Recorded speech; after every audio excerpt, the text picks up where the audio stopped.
आखिर कौन थी रावण की बेटी जिसका हो गया था स्वयं हनुमान जी से प्रेम? जी हाँ दोस्तों, आखिर रावण की बेटी कौन थी? वह बेटी जिसने किया था हनुमान जी से प्रेम। यह कथा सुनने में तो अद्भुत लगती होगी, लेकिन इसका प्रमाण भी मेरे पास है, जो आज मैं आपको बताने जा रही हूँ। श्री राम और राम भक्त हनुमान के बारे में कई तरह की कथाएं भारत और भारत के बाहर भी प्रचलित है। हालांकि कई कथाएं तो जनश्रुति पर आधारित है या प्रचलित मान्यताओं पर आधारित है। लोग इन कथाओं को पीढ़ी दर पीढ़ी सुनते आए हैं। ऐसी ही एक कथा रावण की बेटी और हनुमान जी के बारे में बताया गया है। हालांकि इन कथाओं का वाल्मीकि रामायण और तुलसीदास रचित रामचरितमानस में उल्लेख नहीं मिलता है। आइए जानते हैं क्या है ये कथा। नमस्कार दोस्तों, मेरा अपना YouTube चैनल दादी की दिनचर्या पर आपका स्वागत है। चलिए आपको इस कथा से अवगत कराते हैं। श्री राम की कथा को वाल्मीकि के लिखने के बाद दक्षिण भारतीय लोगों ने अलग से लिखा अपने तरीके से। दक्षिण भारत में राम को ज़्यादा महत्व दिया गया था। इसी को देखते हुए श्रीलंका, इंडोनेशिया, मलेशिया, माली, थाईलैंड, कंबोडिया आदि द्वीप राष्ट्रों में रावण की बहुत ख्याति और सम्मान था। इसलिए उक्त देशों में राम कथा को अलग तरीके से लिखा गया है। कहते हैं कि रावण की बेटी और हनुमान जी की यह कथा थाईलैंड के रॉकिन नामक रामायण और कंबोडिया की रामकीर नामक रामायण में मिलती है। हालांकि कई जगहों पर थाई पात तोसा कांत की बेटी बताया गया है। कहते हैं कि रावण की बेटी थी जिसका नाम स्वर्णमक्षा या स्वर्णमस्त था, जो देखने में बहुत ही सुंदर थी। उसे सोने की जलपरी कहा जाता था, मतलब स्वर्ण के समान उसका शरीर धमकता था। इसका सही अर्थ सुनहरी मछली होता है। थाईलैंड और कंबोडिया में सुनहरी मछली को उसी तरह पूजा जाता है जिस तरह चीन में ड्रैगन को। भारतीय रामायण के थाई व कंबोडिया संस्करण के बारे में कहा जाता है कि उसमें लिखा है कि रावण की बेटी स्वर्णमक्षा सोने की जलपरी थी।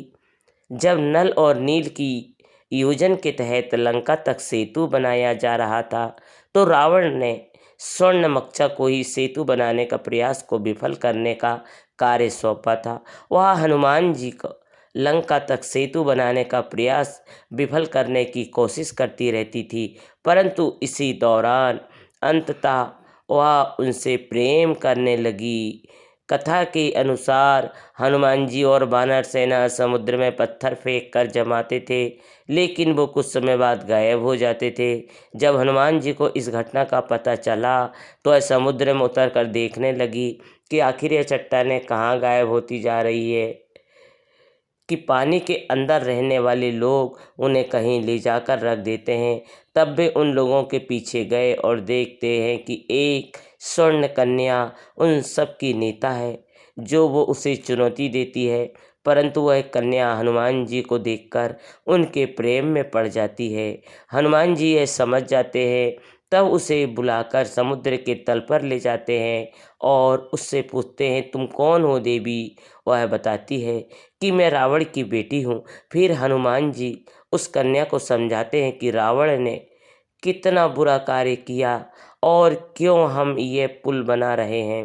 तब वह कन्या समझ जाती है और सभी चट्टानों को लौटाने को कहती है। कहते हैं दोनों का एक पुत्र भी होता है जिसका नाम मैचुन था।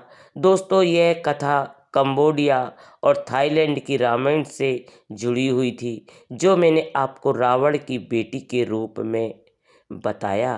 कहते हैं रावण के 1 लाख पुत्र, 1.25 लाख नाती, रावण का घर दिया ना बाती। इस तरह से स्वयं कबीरदास जी ने अपनी बीजक में लिखा है। दोस्तों, रावण के पास बहुत बड़ा परिवार था।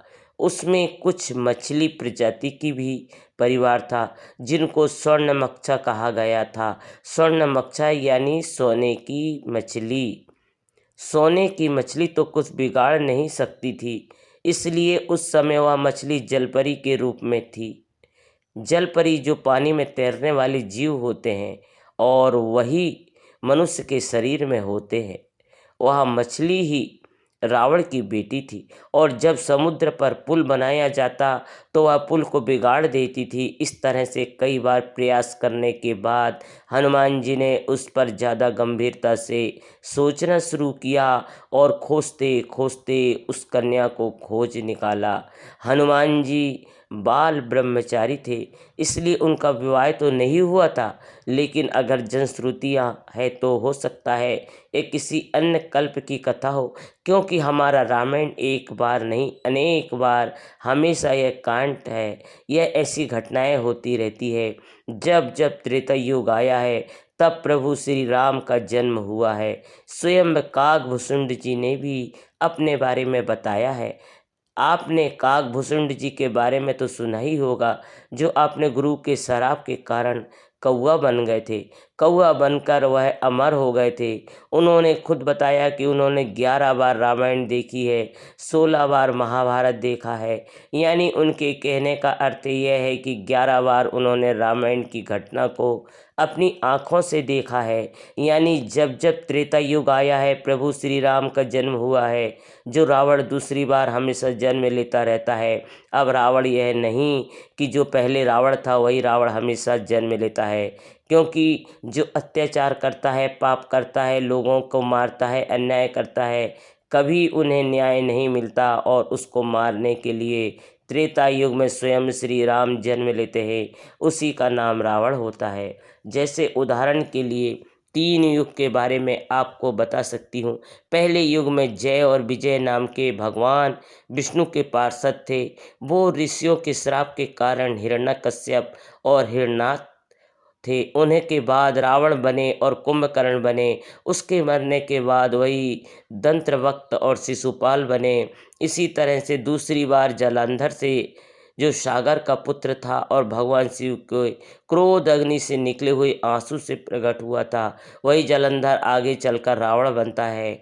और उसकी पत्नी ने जो श्री राम को श्राप दिया था, श्री राम यानी भगवान विष्णु को, जिससे तुलसी बनकर बाद में अवतरित होता है, उसने कहा था जिस तरह मैं अपने पति के इस कर्म के कारण मैं इस समय पर इस शरीर को त्याग करती हूँ, मैं तुम्हें श्राप देती हूँ कि तुम भी अपनी पत्नी वियोग में परेशान हो जाओगे। वहीं से श्री राम आगे चलकर भगवान विष्णु का जन्म लेते हैं।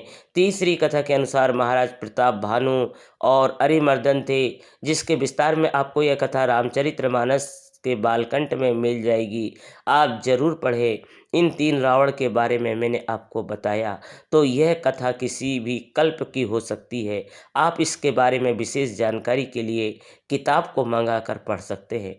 दोस्तों, अगर यह वीडियो आपको पसंद आई हो, तो कुछ रोचक आपको लगा हो, तो वीडियो को लाइक करें, चैनल पर नए हो तो सब्सक्राइब करें और आपसे इजाज़त लेते हैं। फिर मिलेंगे एक खास नई जानकारी के साथ। तब तक के लिए जय श्री राम, जय सनातन, जय हिंद, जय जय श्री राम।